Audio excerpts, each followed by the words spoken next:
सृष्टि का जब अंत होता है तो सभी धर्म आपस में बहुत लड़ते झगड़ते हैं।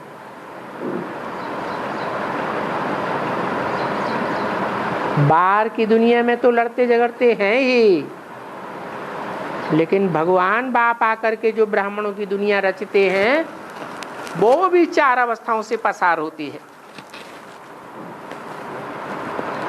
सतो प्रधान, सतो सामान्य, रजो और तमो। इसलिए मुरली में बोला है अंत में 8 राजाइयां स्पष्ट देखने में आवेंगी। 9वां तो नास्तिक धर्म है, उसमें तो राजाई होती ही नहीं है। इसलिए ब्राह्मणों की दुनिया में भी प्रत्यक्षता होने से पहले 8 धर्म 8 ब्राह्मणों के ग्रुप के रूप में स्पष्ट देखने में आवेंगे। वो तामसी होंगे या सात्विक रूप में होंगे, है तामसी रूप में होंगे तब अलग अलग नजर आएंगे। तो टकराएंगे या नहीं टकराएंगे? टकराएंगे तो जो बहुत बड़ा ग्रह होता है उसका नुकसान होगा या छोटों छोटों का नुकसान होगा? छोटे छोटे नेस्त नाबूद हो जाएंगे और एक ही बड़ा ग्रुप रह जाएगा। कौन सा? जिसे सदगुरु कहा जाता है। बाबा नाम देते हैं सदगुरुवार लिखो, सिर्फ गुरुवार नहीं, वो सदगुरु सदगति देने वाला है। सूर्यवंश की स्थापना होती है, वो सूर्यवंशी ग्रुप ही रह जाएगा और सब खलास हो जाएंगे। और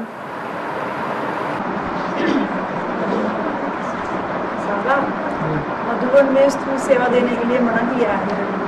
मधुबन में स्थूल सेवा देने के लिए मना किया है।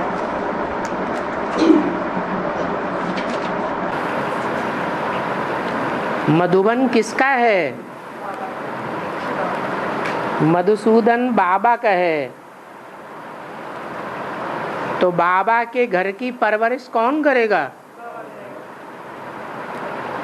कि ठेकेदार बन के बैठे रहेंगे, बहुत ढेर के ढेर जैसे ब्रह्मा कुमारियों में अभी तक बने बैठे हैं।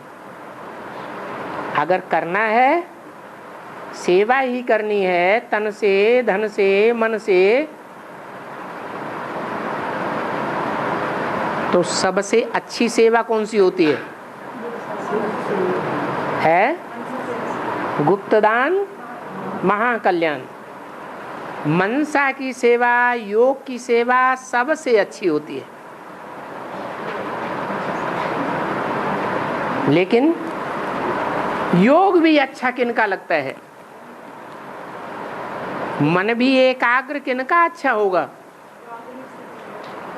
नहीं, इसलिए तन को सबसे पहले रखा है। तन, मन और फिर धन। तो मन एकाग्र करने का तरीका है तन को सेवा में लगाना। बाबा भी कहते हैं जो बच्चे मेरी बहुत सेवा करते हैं, ईश्वरीय सेवा में लगे रहते हैं, मैं उनको बहुत याद करता हूँ। तो बच्चे याद करें और बाबा बच्चों को याद करें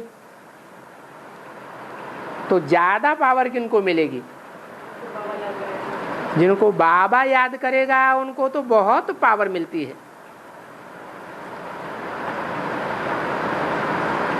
तो तन की सेवा मुख्य सेवा है।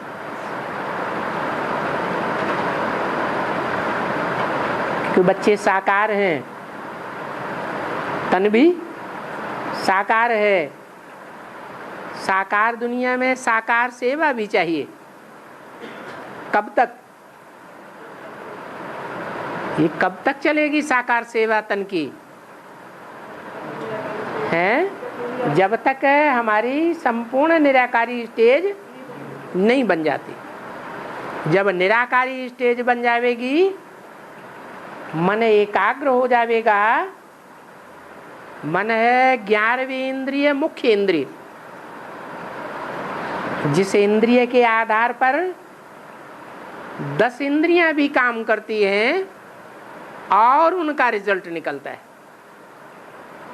अगर मन सहयोग न दे अन्य इंद्रियों को तो रिजल्ट कुछ भी नहीं निकलेगा। पाप कर्म का भी रिजल्ट नहीं निकलेगा और पुण्य कर्म का भी कोई रिजल्ट नहीं निकलेगा। लेकिन वो मनसा तो अभी पावरफुल नहीं है, इतनी प्रैक्टिस नहीं की हुई है जो मनसा एकाग्र हो जाए और जो संकल्प करें वो संकल्प सिद्ध हो जाए। एकाग्रता से ही ऐसा हो सकता है। इसलिए जब तक मन पावरफुल नहीं बना है तब तक क्या करें? हैं? तन की सेवा करें। तन की सेवा में धन भी समाया हुआ है। धन काहे से कमाया जाता है? तन के द्वारा ही कमाया जाता है। तो तन से जो धन कमाया है वो हम किसको देवें? है? किसको देने से गारंटी है कि हमारा सफल होगा? है? देहधारियों के हाथ में देने से सफल होगा या शिव बाबा को देने से सफल होगा? और शिव बाबा हर जगह कहाँ अवेलेबल होगा? होगा, लेकिन बाबा ने निमित्त तो बनाए हुए हैं कि नहीं बनाए हुए हैं? तो बाबा ने अपने विश्वास के आधार पर जिनको निमित्त बनाया है उनको बंद कब्र में तन से कमाई हुई सेवा दे सकते हैं। उस पर ऊपर लिख दें शिव बाबा, केयर ऑफ ब्रह्मा बाबा या प्रजापिता ब्रह्मा, दोनों इकट्ठे हैं। बाप दादा कोई अलग अलग तो है ही नहीं। तो वो हमारी गुप्त सेवा हो जाती है। तो गुप्त दान महान कल्याण। अगर वो गुप्त सेवा न दे करके बहनों को खुश करने के लिए, इंचार्ज को खुश करने के लिए हम कोई सामान लेकर के खरीद करके देते रहेंगे तो वो गुप्त सेवा रहेगी या प्रत्यक्ष हो जाएगी? प्रत्यक्ष हो जाएगी। दूसरे जो लेन देन आपस में करते हैं तो देने वालों का दिल और लेने वालों का दिल एक दूसरे के प्रति आकर्षित होता है या नहीं होता है? हैं? होता है। अगर यही परंपरा बनाए रखेंगे तो एक बाप से दिल लगेगी? नहीं लगेगी। और अगर एक बाप से अंत तक दिल नहीं लगी, अनेकों की याद आती रही तो स्वर्ग स्थापन होगा? स्वर्ग स्थापन नहीं होगा। व्यभिचारी याद आती रहेगी। जैसे बेसिक में चलता रहा वैसे ही एडवांस में भी चलता रहेगा। फिर अंत मते सुगति हो जाएगी।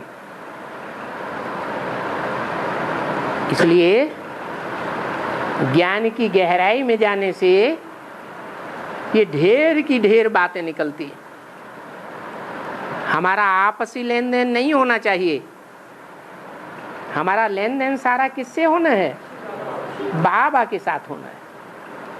बाबा से लेना है, बाबा को देना है, बस। और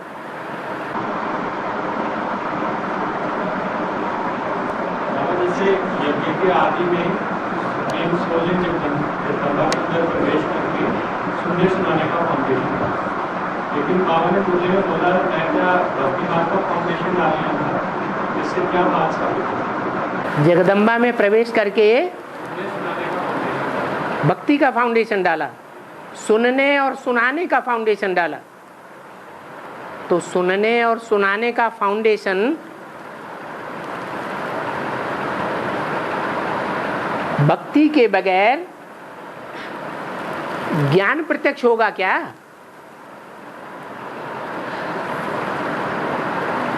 भक्ति पुल्लिंग है या स्त्रीलिंग है? और ज्ञान? तो ज्ञान रूपी बच्चा पैदा किससे होता है? माता से ही पैदा होता है। तो पहले माता चाहिए या नहीं चाहिए?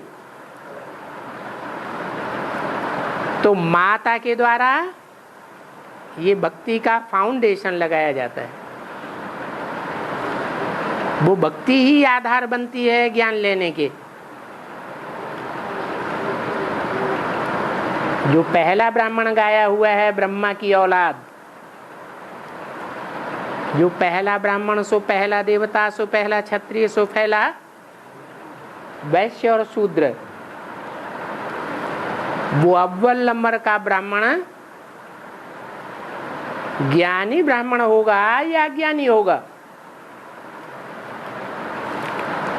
है ब्रह्मा के 4 पुत्र माने गए हैं पहले। उनमें बड़ा पुत्र कौन है? सनत कुमार। बहुत ज्ञानी थे, उनको टाइटल मिला हुआ था योगीश्वर। वो कोई दूसरे का टाइटल नहीं है। योगियों का ईश्वर एक होगा या 2-4 होंगे? इधर शंकर को भी कहते हैं क्या योगीश्वर? तो ऐसा नहीं है कि शंकर अलग है और ज्ञानेश्वर अलग है या सनत कुमार अलग है योगीश्वर है। नहीं, एक के ही नाम अलग अलग रूपों में दिखाए गए। तो पहले जगदम्बा है। जगदम्बा से फर्स्ट ब्राह्मण का जन्म होता है। इसलिए मुरली में बोला है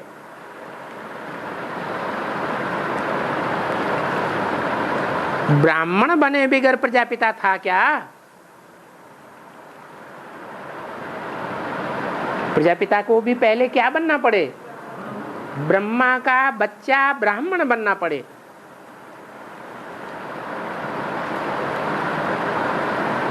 तो उसको जन्म देने वाला चाहिए कि नहीं? उस ब्राह्मण को जन्म देने वाला ब्रह्मा चाहिए। और ब्रह्मा स्त्रीलिंग है या पुल्लिंग शब्द है? स्त्रीलिंग शब्द है। असल में ब्रह्मा माने बड़ी माँ, ब्रह्म माँ। जो आदि में बड़ी माँ थी वही बड़ी माँ जगदम्बा के रूप में अंत में प्रत्यक्ष होती है। बीच में तो ये ब्रह्मा को टाइटल मिलता है, ब्रह्मा का टाइटल, जिनके नाम पर ब्रह्मा कुमारी ईश्वरीय विश्वविद्यालय नाम पड़ा है। पहले तो ओरिजिनल ब्रह्मा कोई और था। ये दाढ़ी मूछ वाला ब्रह्मा, इसकी पूजा भी नहीं होती है।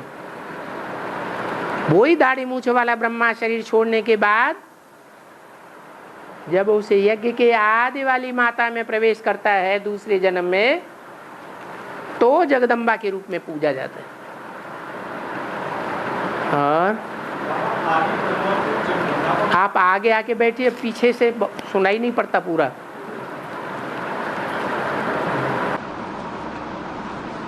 आदि ब्रह्मा जगदम्बा को बोलेंगे। हाँ, आदि ब्रह्मा फिर हम जगदम्बा को बोलेंगे या प्रजापिता को? आदि ब्रह्मा जगदम्बा को बोला जाएगा या प्रजापिता को बोला जाएगा? बच्चे की आदि कहाँ से होती है?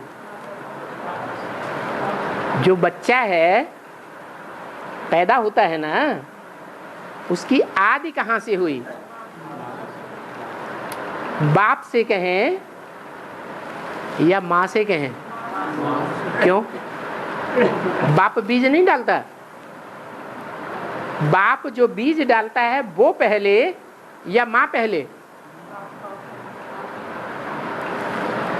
लेकिन जो बीज डालता है वो बीज जड़ होता है या चैतन्य होता है? वो बीज तो जड़ होता है। माँ के पेट में बीज जाकर के भ्रूण बनता है।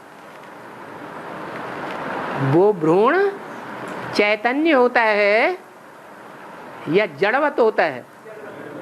जड़वत होता है। बाद में 4-5 महीने के बाद उसमें आत्मा का प्रवेश होता है, तब वो बच्चा बनता है पेट के अंदर। प्रत्यक्ष वो भी नहीं। फिर जब बच्चा पैदा होता है तो बच्चा कहा जाता है। पहले तो यही पता नहीं होता है बच्ची है या बच्चा है। तो बच्चे को जन्म देने वाला कौन है? पहले पहले है बाप। फिर वही बाप हो गया। अरे बच्चा, ये बच्चा जो आत्मा जन्म लेती है वो कोई जड़ है या चैतन्य है? क्या है? अरे बच्चा तो चैतन्य रूप में जन्म लेता है ना। तो जो चैतन्य बच्चा जन्म लेता है वो तो प्रजापिता हुआ ना। जड़त्वमयी बुद्धि और चैतन्य बुद्धि। ब्रह्मा को क्या कहेंगे और प्रजापिता ब्रह्मा को क्या कहेंगे? है जड़त्वमयी बुद्धि है और प्रजापिता जड़त्वमयी बुद्धि नहीं है। उसमें तो शिव प्रवेश करता है। तो ब्रह्मा ही पहले चाहिए। जो पहले पहले ब्रह्मा है वो ही आदि ब्रह्मा है। प्रजापिता को भी आदि कहेंगे लेकिन वो तो पिता है। ब्रह्मा से भी पहले क्या टाइटल है उसका? प्रजापिता ब्रह्मा। और जब कन्यादान करते हैं तो उसमें भूखे को रहते हैं? भूखा क्यों रहते हैं कन्यादान करते वक्त? जिस दिन कन्यादान करते हैं उस दिन उपवास रखते हैं। कन्या पवित्र होती है ना, तो पवित्रता का दान किया। तो वास्तव में पवित्र को दान करने वाला अपवित्र होना चाहिए या पवित्र होना चाहिए? भोगी होना चाहिए या अभोक्ता होना चाहिए? है भोगी है माना भिखारी है। तो ये परंपरा बनी हुई है। कन्यादान करेंगे उस दिन उपवास करेंगे। 7 दिन का भागवत सप्ताह रखते हैं, रामायण रखते हैं, तो भी 7 दिन पवित्र रहते हैं, उपवास भी करते हैं। ये परंपरा है। और ज्ञान में चलते हुए जरूरी नहीं है, ज्ञानियों को थोड़ा करना चाहिए है? ज्ञान में तो नहीं करना चाहिए। हमारा उपवास बेहद का है या हद का उपवास है? हमारा उपवास हद की भोग वासना का नहीं है। हमारा उपवास विकारों से कनेक्टेड है। क्या? कन्या को हम दान करते हैं तो जो दान करने वाला है वो भी कैसा होना चाहिए? है पवित्र होना चाहिए, विकारों का भोग नहीं करने वाला हो। और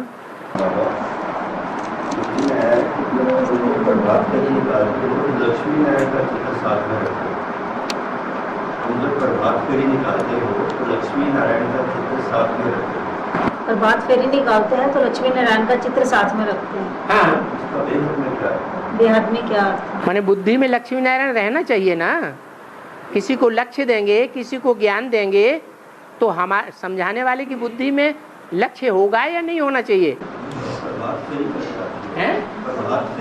प्रभात का मतलब जब परमात्मा बाप प्रत्यक्ष होता है, जो ज्ञान सूर्य परमपिता परमात्मा है, जब प्रत्यक्ष होता है उस समय की प्रभात फेरी की बात है। बाकी जड़ प्रभात की बात नहीं है।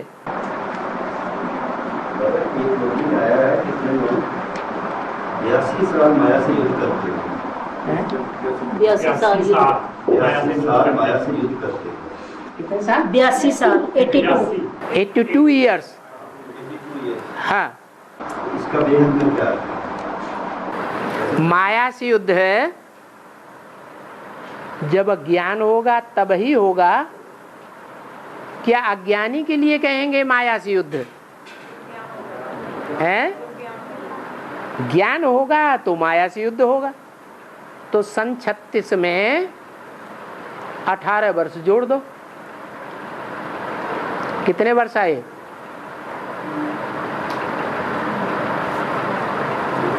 हैं? अरे 1952-53 आया ना। अरे तो ये ज्ञान कब से निकला? गीता का ज्ञान पहले तो ज्ञान पूरा नहीं था, इसलिए फेल हो गए, ज्ञान में से टूट पड़े। अभी वो राम वाली आत्मा को ऐसे कहेंगे कि वो फेल हैं,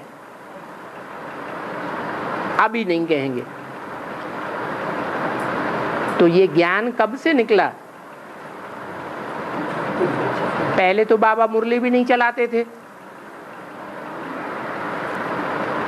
10-15 पेज लिखते थे, शिव बाबा लिखाते थे, फिर उसकी कापियां निकलती थी। ये कब से हुआ मुरली चलाना?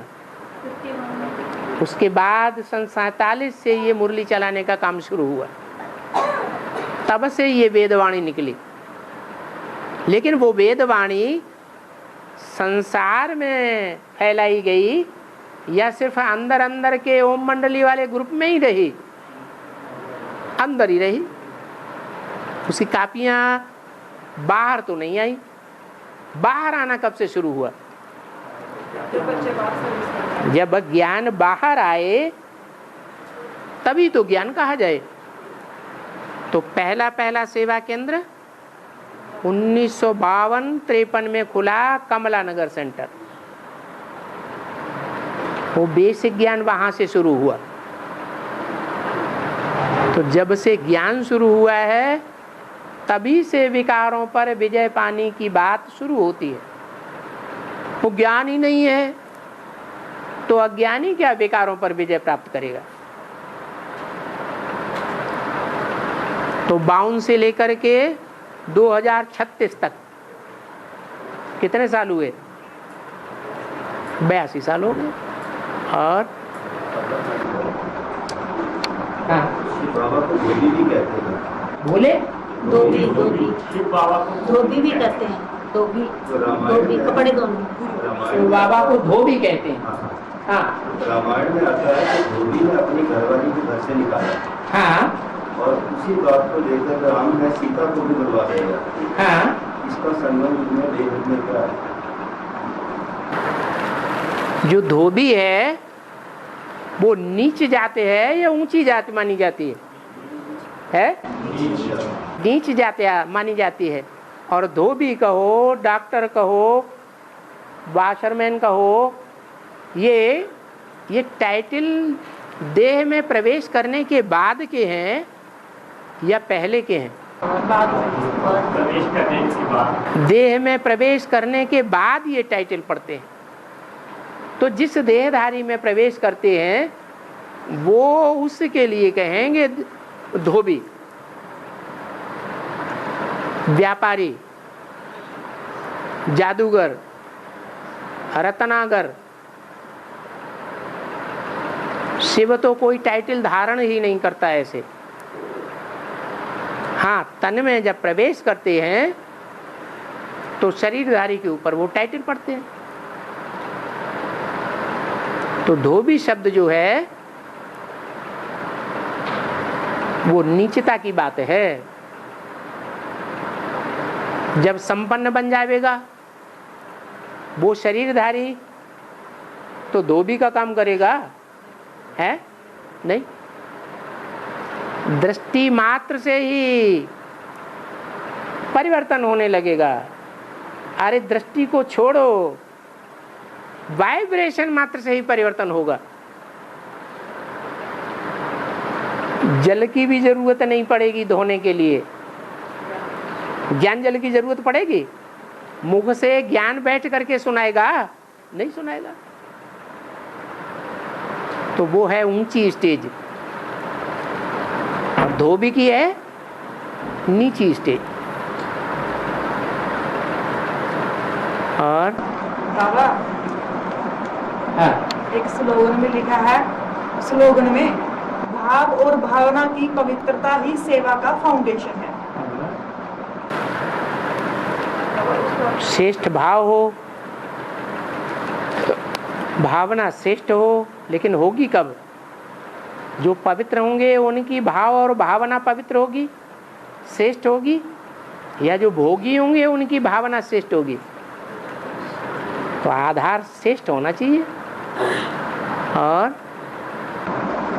बाबा, ये जो बोला कि आज आप टीम की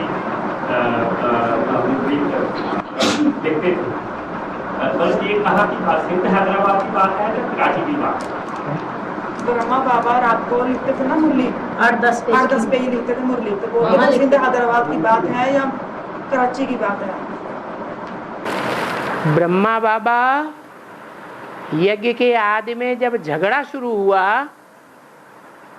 पवित्रता की बात को लेकर के, तो वो झगड़े से डर गए और भाग खड़े हुए। सिंध हैदराबाद छोड़ करके कहाँ चले गए? गुप्त स्थान में जाके बैठ गए, किसी को पता नहीं चला। उसके बाद 2 माताओं में प्रवेश होना शुरू हुआ।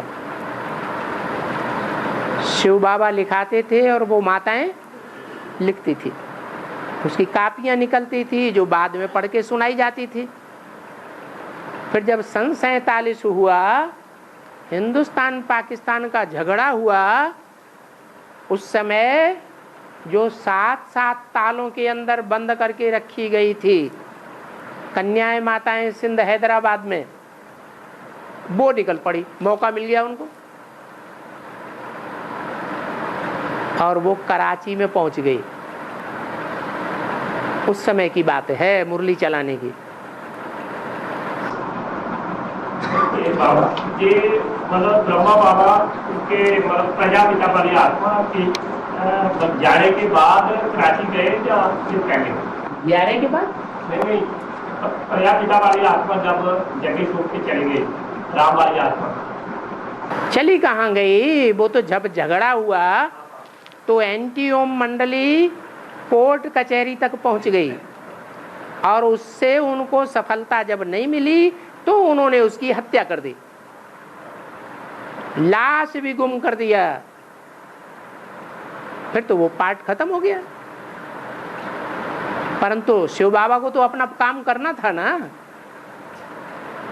तो प्रेसिडेंट नहीं है तो वाइस प्रेसिडेंट के द्वारा काम होगा, प्रिंसिपल नहीं है तो वाइस प्रिंसिपल के द्वारा कार्य होते हैं। तो उसके बाद वो दोनों माताएं निमित्त बनी। जब हिंदुस्तान पाकिस्तान का झगड़ा हुआ, खून रेजी हुई, उसमें बांधेली कन्याओं माताओं को मौका मिल गया और वो छोटे छोटे ग्रुप बना करके कराची में जाके इकट्ठी हो गई। तो ब्रह्मा बाबा को नशा चढ़ना था कि नहीं चढ़ना था? नशा चढ़ गया और धड़ाधड़ मुरली चलने लगी। और बाबा जब ब्रह्मा बाबा अकेले रह गए उस टाइम? रह नहीं गए, अकेले भाग खड़े हुए। नहीं, जब माताएं भी शरीर छोड़ के चली गई। कौन सी माताएं? यज्ञ माताएं, 2 माताएं थी। कब शरीर छोड़ के चली गई? पहले प्रजापिता ने शरीर छोड़ा या माताओं ने शरीर छोड़ा? हाँ, तो माताएं बाद में रही ना। लेकिन मुरली में बोला है जब पाकिस्तान बना तो तुम्हारा जन्म भी हुआ ना। तुम्हारा माने जगदम्बा का और छोटी माँ का। और बाबा 51 में जब मुरली ब्रह्मा बाबा से मुंह चलने लगी ना, 51 में 51 में मुरली चली। हाँ, तो फिर रात को जब 2 बजे लिखते थे फिर वो पहले की बात। तो उसके बाद डायरेक्ट मुरली चली। बिल्कुल, जब ब्रह्मा बाबा संगठन में प्रत्यक्ष हो गए, सारा बड़ा संगठन बन गया 200-400 का, तो मुरली चलने लगी। और फिर बाद में शक्ति थी है मुरली पहले डायरेक्ट चलती थी, फिर बाद में शक्ति थी उसको कापियां। जब तक ब्रह्मा बाबा के पास सब इकट्ठे नहीं हो गए, उससे पहले सिंध हैदराबाद में जो संगठन चला जिसका नाम क्या था? ओम मंडली। उस ओम मंडली में वो माताएं निमित्त बनी वाणी चलाने के। उनको बाबा लिखाते थे और वो माताएं लिखती थी, बाद में उसकी कापियां निकलती थी।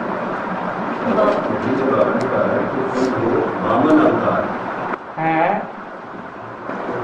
3 पैर से सारी पृथ्वी को नाप लेते हैं। 3 पैर से सारी पृथ्वी को नाप लेते हैं। हाँ, माने 3 पैर पृथ्वी तुमको बड़ी मुश्किल से मिलती है। बामन को हाँ 3 पैर पृथ्वी तुम चाहते हो कि हमको 3 पैर पृथ्वी दे दो ताकि हम ईश्वरीय सेवा करें। और 3 पैर पृथ्वी दी तो वो पांव इतना बड़ा हो गया बुद्ध रूपी कि सारे संसार को नाप लिया। ये ज्ञान कितना विस्तार को पावेगा? मुरली में बोला है तुम्हारे लाखों की तादाद में सेंटर्स हो जाएंगे। तो बुद्ध रूपी पांव बढ़ गया या छोटा रहा? बढ़ गया। दुनिया में और धर्मों के या भारतीय धर्मों के जो भी शास्त्र हैं और उनमें जो भी ज्ञान है वो छोटा हो गया, और ये ईश्वरीय ज्ञान बड़ा हो गया। कितना बड़ा हो गया? इतना बड़ा हो गया कि सारी दुनिया में फैल गया। तुम्हारे लाखों की तादाद में सेंटर्स हो जाएंगे और करोड़ों की तादाद में मुरलियां छपने लग पड़ेंगी। तो तुम बामन हो या नहीं हो? है? अरे हो या नहीं हो? तुम्हारा पांव बड़ा हो जाएगा या नहीं हो जाएगा? बड़ा हो जाएगा। है तो ये राम के साथ नवमी जो जुड़ा गया है, नवमी, इसका ज्ञान में क्या है? ज्ञान में रहस्य यही है कि पहले 8 नारायण प्रत्यक्ष होते हैं, बाद में 9वां प्रत्यक्ष होता है, तब उसका जन्म मनाया जाता है। तो राम नवमी गाई हुई है, छुपा रुस्तम बाद में खुले। बाबा जब कहते हैं कि जब पिता को उन्होंने गायब कर दिया, मतलब प्रजापिता के जब गायब, तो उनके लिए ये क्यों बोलते हैं कि राम फेल हो गया? बीके वालों जब बाबू को बोल रहे हैं कि जब उन्होंने स्टार्टिंग प्रजापिता को उसके लाश को भी गुम कर दिया बोलते हैं ना, हाँ। बोलते हैं राम फेल हो गया, क्यों बोलते हैं? वो उन्होंने थोड़े ही लाश को गुम कर दिया। लाश को जो भाग खड़े हुए उनके फॉलोअर्स कमजोर दिल वाले होंगे या लड़ाई लड़ने वाले होंगे? हैं? अरे ब्रह्मा बाबा जिनका हेड था वो ही भाग खड़ा हुआ, तो उनके जो फॉलोअर्स हैं वो तो कमजोर हैं। उसकी हत्या किसने की होगी? एंटी ग्रुप वालों ने, जिनको कहा जाता था एंटी ओम मंडली, जिन्होंने विरोध किया किस बात का? पवित्रता की बात का। बाबा आता है अपवित्र दुनिया को संग के रंग से पवित्र बनाने के लिए, और दुनिया वाले उसको नीच समझते हैं या ऊंच समझते हैं? नीच समझते हैं। न समझ पाने के कारण इतना बड़ा वितंडावाद पैदा हो गया कि उस निमित्त आत्मा को, जिसके लिए मुरली में बोला है एक आत्मा एक तरफ और सारी दुनिया दूसरी तरफ, बाहर की दुनिया वाले जो ओम मंडली बन करके खड़े हुए वो तो दूसरी तरफ दुश्मन बन के खड़े हो ही गए, लेकिन ब्राह्मणों की दुनिया वालों ने भी साथ छोड़ दिया, वो दो माताओं ने भी साथ छोड़ दिया, उसको अकेले लड़ाई लड़नी पड़ी। एंटी ओम मंडली बाहर वाले हो, बाहर की दुनिया वाले। बाबा फिर राम के लिए क्यों बोल रहे हैं कि राम फेल हो गया? हाँ, ये क्यों बोलते हैं फिर? मुरली में बाबा बोलते हैं राम फेल हो गया, क्योंकि उस समय ज्ञान था। जब ज्ञान नहीं था तो मुकाबला कर सकेगा दुनिया वालों से? जब मुकाबला नहीं कर सकेगा तो फेल होगा या पास होगा? है? और अभी तो ज्ञान पूरा मिल गया, हर बात का जवाब ज्ञान में है, तो फेल होने की बात ही नहीं। हाँ, बाबा माउंट आबू में जो सेवा हुई बहुत अच्छी हुई। कौन सी सेवा अच्छी हुई? ये जो सेवा कर रहे थे, लेकिन दुनिया वाले मान नहीं रहे थे, कहते ब्रह्मा कुमारियों की सेवा अच्छी हुई? ब्रह्मा कुमारियों का हमने नहीं सुनना है कुछ भी। सेवा अच्छी उसे कहा जाता है जिसका रिजल्ट निकले। आपने जो सेवा की है इतना रिजल्ट बैठा हुआ है, ये रिजल्ट दिखाई पड़ रहा है कि नहीं, तो इसको सेवा कहेंगे। और रिजल्ट कुछ भी ना दिखाई पड़े तो फिर टाइम पर ही आएगा ना बाबा? सेवा टाइम पर ही?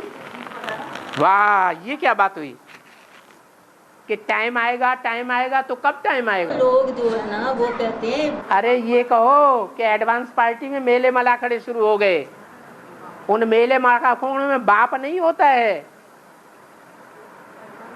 नदियों और नालों का मेला होता है। बाप मौजूद होता है? बाप मौजूद नहीं होता। बाप के डायरेक्शन पर भी नहीं होते हैं वो मेले मलाखड़े। बाबा जब एंटी हो तो फिर थोड़ा सुनने में उनको दिक्कत आती है ना, सुनते नहीं है ना, एंटी है ना उनके ब्रह्मा कुमारी के। अरे दुनिया क्या है, कैसी है? जहाँ भी खड़े होते हैं कहते ब्रह्मा कुमार आ गए, ब्रह्मा कुमार आ गए। आप सफेद कपड़े पहन के जाएंगे? नहीं, हम प्रिंट डाल के, साड़ियाँ डाल के गए। आप ब्रह्मा की बात करना शुरू करेंगे? नहीं बाबा, फिर क्या? तो वो तो यही समझेंगे ये ब्रह्मा कुमार कुमारी। रात्रि वाले दिन मंदिर में गए तो वो पता क्या कहते हैं, हम समझाने लगे, कहते हैं ये ब्रह्मा कुमारियाँ ड्रामे करती हैं, लिबास बदल के आती हैं। ठीक बात तो है।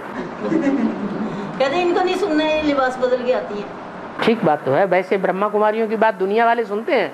नहीं ना सुनते, तभी हमारा भी। तो आप एडवांस ब्रह्मा कुमार हैं, आपकी बात और ज्यादा नहीं सुनेंगे।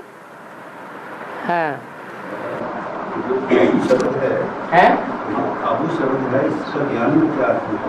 आबू आ माने आ, अबू माने बदबू, माउंट आबू अर्थात जहाँ बदबू का पहाड़ बन करके इकट्ठा हो जाए उसको कहेंगे माउंट आबू। तो बदबू का पहाड़ कहाँ इकट्ठा होता है? दुनिया की सबसे जास्ती पतित तमो प्रधान आत्माएं कौन बनती हैं? 4.5 लाख सबसे पतित बनते हैं, या 9 लाख सबसे ज्यादा पतित बनते हैं, या 2 करोड़ सबसे ज्यादा पतित बनते हैं सतयुग के अंत वाले, या 10 करोड़ त्रेता के अंत वाले सबसे ज्यादा पतित बनते हैं या बाहर की दुनिया ज्यादा पतित बनती है? 500 करोड़। तो वो ही वहां इकट्ठे होते हैं, और 9 लाख जो इकट्ठे होते हैं उनका ये पहाड़ है, और बड़ा पुराना पहाड़ है। क्या? हाँ, उस पत्थर का नाम ही है ग्रेनाइट। क्या? हाँ, ग्रे रंग होता है ना। हाँ, जो ग्रे रंग होता है और उस पर अंधियारे की छाप लगी हुई है। कैसे रंग का होता है? ग्रेनाइट पत्थर कैसे रंग का होता है? काले रंग का होता है, निशोत काला, और बहुत मजबूत होता है कि कम मजबूत होता है? बहुत मजबूत होता है, और पत्थर इतने मजबूत नहीं होते हैं।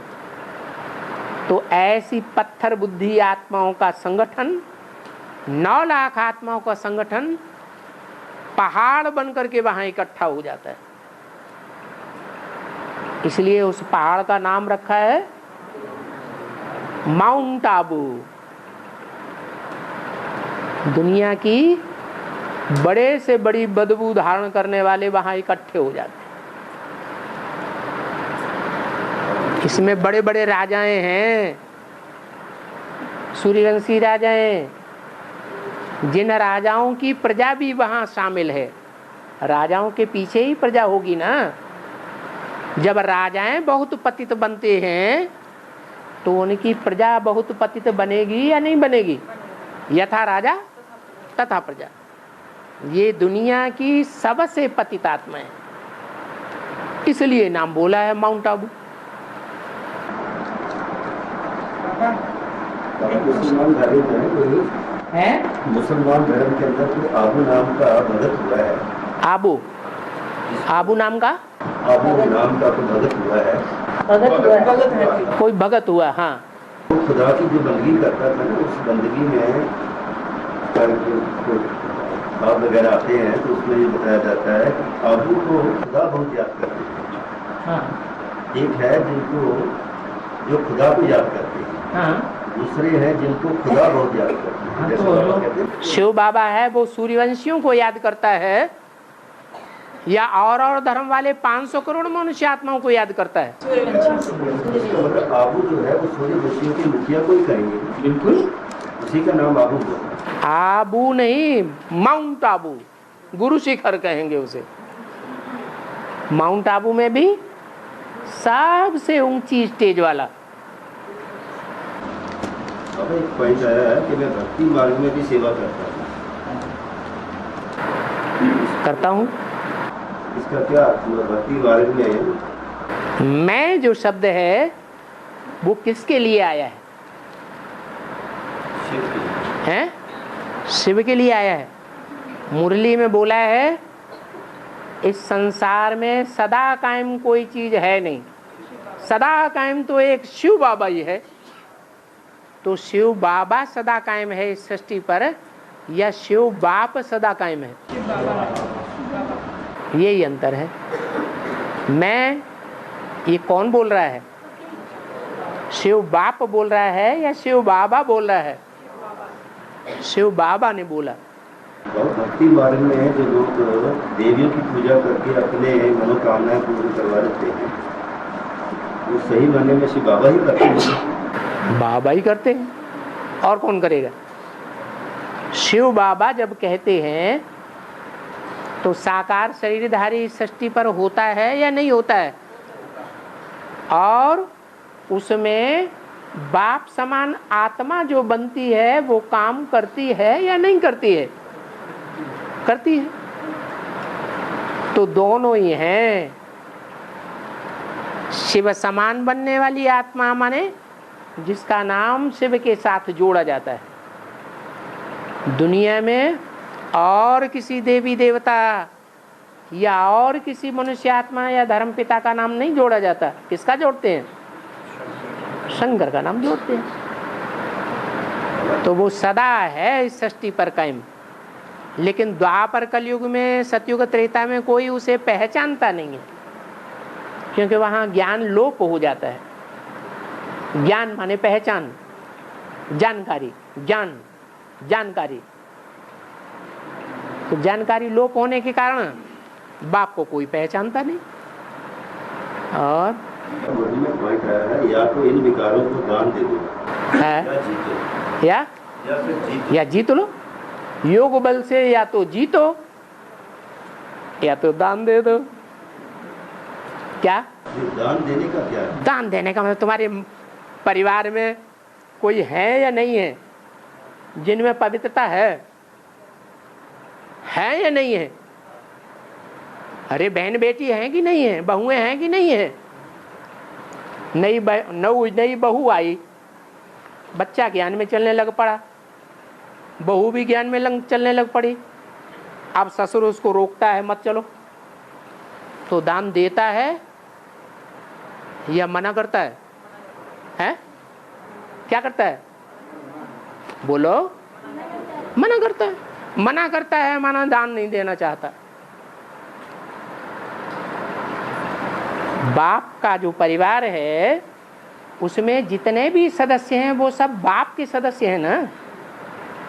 तो जब कहा जाता है तन अर्पण करो, तो बच्चा या बच्ची ईश्वरीय सेवा में भेंट दे दी तो तन अर्पण नहीं हुआ, तन अर्पण हुआ। इसलिए मुरली में बोला है तन भी पूरा अर्पण करना पड़े। एक बार रिपीट करिए इस वाक्य को।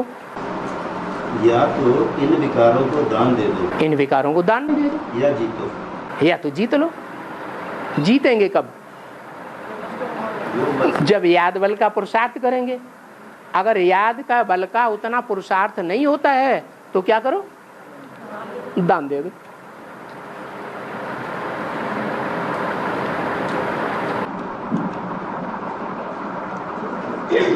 बाबा ये जो दुनिया में श्री श्री का टाइटल मिलता है, जैसे श्री श्री रविशंकर है, आर्ट ऑफ लिविंग का उनको ध्यान दे रही है, ये उन्होंने अपने ऊपर ये जो लगाया श्री श्री का टाइटल, ये तो शिव बाबा कहते हैं कि ये रॉन्ग है, ये तो श्री कृष्ण को भी नहीं मिल सकता, ये टाइटल तो शिव बाबा का ही है। तो ये टाइटल उनको कहाँ से मिला? श्री कृष्ण को ये टाइटल कहाँ से मिला? श्री कृष्ण वाली आत्मा को ये टाइटल जो श्री श्री श्री कृष्ण डबल श्री लगाते हैं, श्री श्री भगवान कहते हैं, ये टाइटल कहाँ से मिलता है? है? हाँ, भक्ति मार्ग में मिलता है। 63 जन्मों में कृष्ण की आत्मा के अंदर ये बात फिट हो जाती है कि गीता का भगवान कौन है? शिव नहीं है। कौन है? कृष्ण वाली आत्मा है। तो यहाँ ज्ञान में आने के बावजूद इतने लंबे समय तक ज्ञान की चक्करी चलती है तो भी उनकी बुद्धि में जल्दी नहीं बैठता, क्योंकि 63 जन्मों का संस्कार पक्का हुआ पड़ा है कि गीता का भगवान कृष्ण है, गीता का भगवान कोई और नहीं हो सकता। ऐसे ही श्री श्री रविशंकर जब नाम देते हैं तो रविशंकर तो वाद्य यंत्रों में, गाने बजानों में मुखिया था ना। वो भी उनके अंदर भावना बैठ जाती है कि मेरे से ज़्यादा अच्छा तो कोई हो ही नहीं सकता, मैं ही सबसे श्रेष्ठ हूँ। इसलिए श्री श्री का टाइटल धरा लेते हैं। तो ये टाइटल मिलता कैसे है? उसको रविशंकर को श्री श्री का टाइटल मिलता कहाँ से? खुद वो अपना टाइटल अपने आप खुद रखते हैं और अपने चेलों से वो टाइटल ले लेते हैं।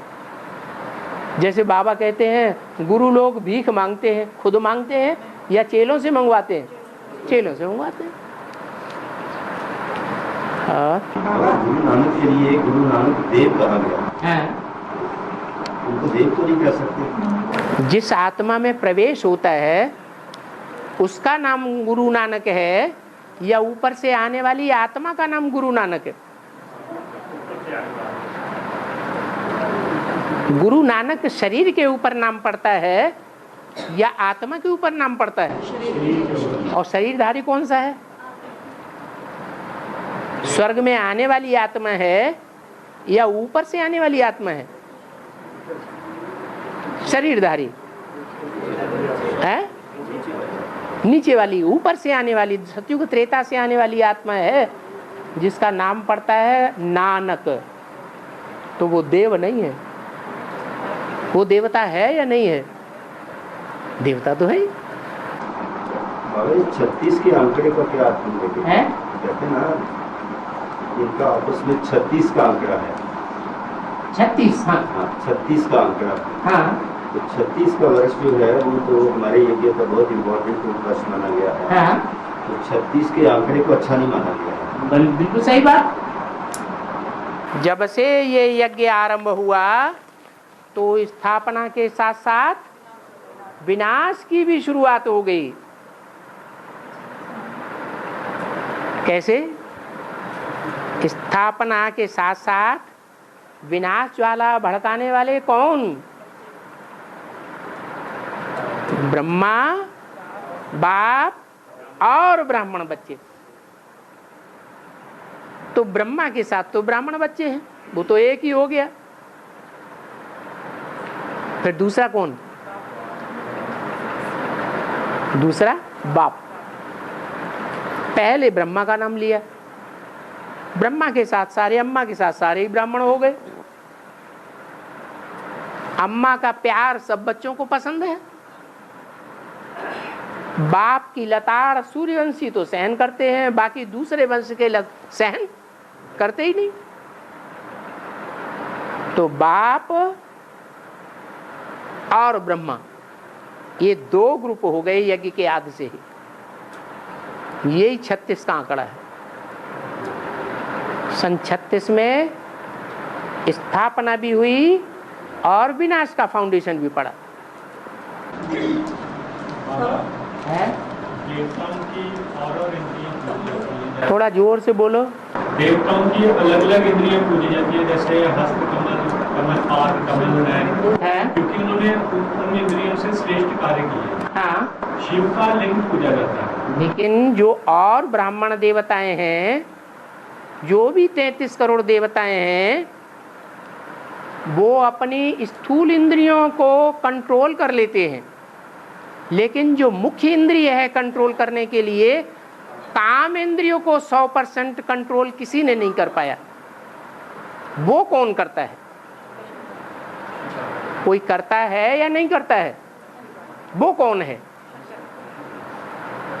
जो शिव के साथ टाइटलधारी बनता है। शिव के साथ किसका नाम लिया जाता है? शंकर का नाम लिया जाता है, तो शिवलिंग कहा जाता है। ऐसे तो शिव बिंदी है, लेकिन बिंदी न करके बड़ा लिंग बनाते हैं और आत्मा रूपी शालिग्रामों को छोटा छोटा बनाते हैं।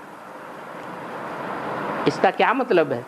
आत्मा तो बिंदी बिंदी बिंदी एक जैसी, फिर छोटा बड़ा क्यों बना दिया? इसलिए बना दिया कि लिंग से जो कार्य किया है वो कार्य उसने जितना किया है, कल्याण का कार्य, संग का रंग लगाने का कार्य, इतना बड़ा कार्य और किसी आत्मा ने नहीं किया है। उसमें शिव की तो बात ही नहीं। क्यों नहीं? शिव की बात क्यों नहीं है? शिव तो अकर्ता है, वो तो अभोक्ता है। बाकी जो 500 करोड़ आत्माएं हैं, उनके बीच में शंकर वाली ये जो आत्मा है वो भी भोक्ता है या अभोक्ता है? भोक्ता है। उन भोगी आत्माओं के बीच में जो तीव्र पुरुषार्थ करने वाली आत्मा है और तीव्र पुरुषार्थ करके काम इंद्रिय को भी कंट्रोल में कर लेती है और अमोघ वीर्य कही जाती है, इसलिए ये गायन होता है कि देवताओं की और इंद्रियां पूजी जाती हैं, क्योंकि और इंद्रियों पर वो कंट्रोल कर लेते हैं, लेकिन काम इंद्रिय पर 100% कंट्रोल नहीं कर पाते। शिव के लिए वो लिंग दिखाया जाता है। शिव का वो संकेतात्मक प्रतीकात्मक चिन्ह है जिसमें वो प्रवेश करता है। इसलिए शिवलिंग में बिंदु भी रखते हैं। बिंदु है शिव की यादगार और लिंग है उस साकार शरीर हरि की यादगार जो निराकारी स्टेज सदैव के लिए धारण कर लेता है पुरुषार्थ के आधार पर। और ऐसा पुरुषार्थ जब दिखाते हैं तो उनकी सवारी बैल पर दिखाई जाती है। कोई और जानवर है जिसके कंधे पर शिवलिंग रखा हो? है? कोई जानवर ऐसा नहीं है जिसके कंधे पर शिवलिंग रखा हो। सिर्फ बैल ही है जिसके कंधे के ऊपर कौन सवार है? वो लिंग सवार है। लिंग माने वो साकार पुरुषार्थ ही सवार हो जाता है। और अभी बैल उसके ऊपर सवार है या शंकर बैल के ऊपर सवार है? अभी कृष्ण वाली आत्मा, ब्रह्मा वाली आत्मा, राम वाली आत्मा के ऊपर कंट्रोल कर रही है। कंट्रोल करती है तो वो रक्षा करती है उसकी या भक्षक बन रही है। जब ब्रह्मा विष्णु बन जाता है, अव्वल नंबर का ब्रह्मा, तो जो शेषनाग है क्या करता है? उसके ऊपर रक्षा करता है क्योंकि समझ जाता है, ज्ञान के राज को समझ जाता है। शेषनाग से डसने से मर जाता है इंसान। शेषनाग जो शेषनाग दिखाया हुआ ना, हाँ, विष्णु के ऊपर, उससे डसने से इंसान मर जाता है क्या? उसको क्यों देखेंगे? ये दिखाया है ना भक्ति मार्ग। हाँ दिखाया है, तो जब चित्र में दिखाया जाता है तो आप देखेंगे नहीं? नहीं तो उसमें विष्णु लेटा हुआ दिखाया नहीं है? हाँ देखा, वो तो सांप के ऊपर ही लेटा है। हाँ, नहीं है, डसता नहीं है। आजकल सांप डसते हैं। कमाल है, कानों के ऊपर लेटा हुआ। शंकर की ऐसी स्टेज दिखाई गई है संपन्नता की, संपूर्ण स्टेज के ही चित्र बनाए जाते हैं। तो अव्वल नंबर जो ब्रह्मा प्रजापिता है वो ब्रह्मा सो क्या बनता है? जब विष्णु बनता है तो वो सर्प के ऊपर कंट्रोल कर लेता है या नहीं कर लेता है? कंट्रोल कर लेता है। और जब कंट्रोल कर लेता है तो उनके ऊपर आराम से सोएगा या डर के भागेगा? है? आपकी रजाई में सांप आ जाए और आप देखें कि ये सांप ही है तो क्या करेंगे? आराम से लेटे रहेंगे? नहीं लेटे रहेंगे, भाग जाएंगे या तो बेहोश ही हो जाएंगे। और माता जी अष्टदेवों का तीसरा नेत्र नहीं खुलता, बताया मुरली में। अष्टदेवों का तीसरा नेत्र नहीं खुलता। अष्टदेवों का तीसरा नेत्र नहीं खुलता। तीसरा नेत्र नहीं खुलता? हाँ हाँ हाँ, किसका खुलता है? तो फिर अष्टदेवों के लिए नहीं बोला। अष्टदेव और धर्मों से कनेक्टेड हैं, उनके प्रभाव में आ जाते हैं या निष्प्रभावी रहते हैं? अंत तक प्रभाव में आ जाते हैं तो उनका नेत्र खुला हुआ कहेंगे या बंद कहेंगे? अंत में जब फाइनल परीक्षा हुई तो वो भी फेल हो गए। किसका खुला हुआ रहता है? एक शंकरी है जिसका अंत तक ज्ञान नेत्र खुला रहता है, जो किसी के प्रभाव से प्रभावित नहीं होता। एक और बाबा, शंकर को अकाल मूर्त दिखाया है, ब्रह्मा विष्णु को अकाल मूर्त नहीं दिखाया। ठीक है, ब्रह्मा मरता है कि नहीं मरता है? काल खाता है कि नहीं खाता है? और विष्णु को है? विष्णु भी निश्चय बुद्धि होता है या नहीं होता है? होता है, लेकिन एक ही आत्मा है जिसको अनिश्चय रूपी काल नहीं खाता है। बाबा कई बार हम पूछना होता है, श्रीमत लेनी होती है तो दीदी से बात करते हैं, फिर जब तक फोन आता है तो बाकी परिवार ज्ञान में नहीं चलता, तो आते आते वो काम हो भी गया होता तो मैसेज भी नहीं आता तब तक, तो क्या करें? मुरली में बोला है कि रोज की मुरली से हर समस्या का समाधान मिल सकता है। तो ये बात किनके ऊपर लागू होती है कि हमें समस्या का समाधान नहीं मिलता? किसके ऊपर लागू होती है? जो रोज मुरली नहीं सुनते हैं, क्लास में आते ही नहीं हैं, उनके लिए ये बात लागू होती है। बाकी तो बाबा की चिट्ठियां रोज आती हैं, टेलीफोन आपको आता हो या ना आता हो, लेकिन बाबा की मुरली का जो लेटर है, वो लेटर, वो पत्र आपको रोज मिलता है। आप उसे ध्यान से पढ़ते ही नहीं, सुनने में इंटरेस्टेड ही नहीं है, तो बाबा क्या करेगा? बाबा बीज रूप आत्माएं हैं, जैसे अलग अलग धर्मों में कन्वर्ट होती रहती हैं। बीज रूप आत्माएं और धर्मों को ना जय देने के लिए अलग अलग धर्मों में कन्वर्ट होती है। ये किसने कहा?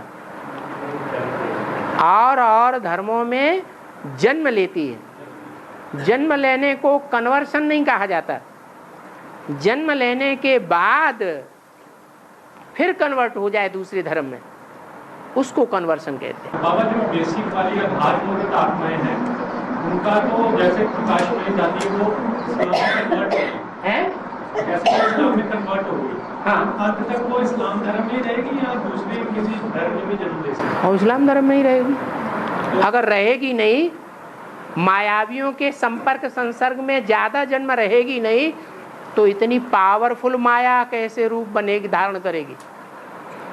अगर कम जन्म संपर्क संसर्ग में रहेगी, कम संग का रंग लेगी, विदेशियों का, विधर्मियों का, तो छोटी मोटी माया भी बनेगी कि बड़ी माया भी बनेगी? छोटी माया भी बनेगी, लेकिन माया तो बहुत बड़ा मायावी रूप धारण करती है। तो वो कब संभव है कि आदि से लेकर के अंत तक वो अपने धर्म में जिसमें कन्वर्ट होती है वहीं पक्की होकर के बनी रहे। बाबा उनका अंतिम जन्म जो है हिंदू धर्म में हुआ, वो निश्चित है। उन आत्माओं का जो आधार मूर्त आत्माएं हैं, जब शिव बाबा आते हैं तो उन आत्माओं को आधार बनाते हैं भक्ति मार्ग का। तो यज्ञ के आदि में, यज्ञ के अंदर, यज्ञ वत्सों के अंदर भक्ति की भावना की प्रधानता थी या ज्ञान की प्रधानता थी? भक्ति की प्रधानता थी। वो भक्ति की प्रधानता अभी भी बेसिक में कायम है, और वो आत्माएं ही आगे चल करके द्वापर युग में दूसरे धर्मों में कन्वर्ट हो जाएंगे। हर धर्म का आधार जो है, जो 8 नारायण है शरीर के, अभी हिंदू ही बनेंगे। वो सभी जो 8 नारायण हैं, तो वो सभी हिंदू बनेंगे अंतिम जन्म में आके, जब भगवान का पाएंगे। जो 8 नारायण हैं वो पास विद आनर हैं या फेलियर हैं? वो तो पास विद आनर हैं, सूर्यवंशी हैं असल है। उनके आधार, बीज का आधार माने जड़ें, वो कन्वर्ट होती है। वर्तमान समय में इतने भगवान के अवतार दुनिया में आ गए हैं, तो आखिर में जो एक इच्छा होगी कि कौन इनमें से सच्चा है, कौन एक भगवान है, उसका क्या टेस्ट है? ऊंचते ऊंच भगवान किसको कहेंगे? बिना प्रैक्टिकल परीक्षा के कोई ऊंच और नीच कहा जा सकता है? प्रैक्टिकल परीक्षा यही होगी कि सारी दुनिया और सारी दुनिया के धर्मगुरु और उन धर्मगुरुओं के फॉलोअर से एक तरफ हो जाएं, और वो आत्मा एक तरफ हो जाए। वो हार नहीं मानेगी और सबको हार माननी पड़ेगी। एक बाबा कबीर जी के इसमें गदी नशीन है, उनकी जगह पर उनका नाम है रामपाल महाराज। वो क्लेम करते हैं कि मेरे साथ आके कोई डिस्कशन करे, ज्ञान मेरे साथ आके ज्ञान की कोई वार्तालाप करे। यानी कि वो अपने आप को ये क्लेम करते हैं कि मैं भगवान का अवतार हूँ, मेरे द्वारा मेरे पर भगवान की प्रवेशता है और मैं ही कबीर दास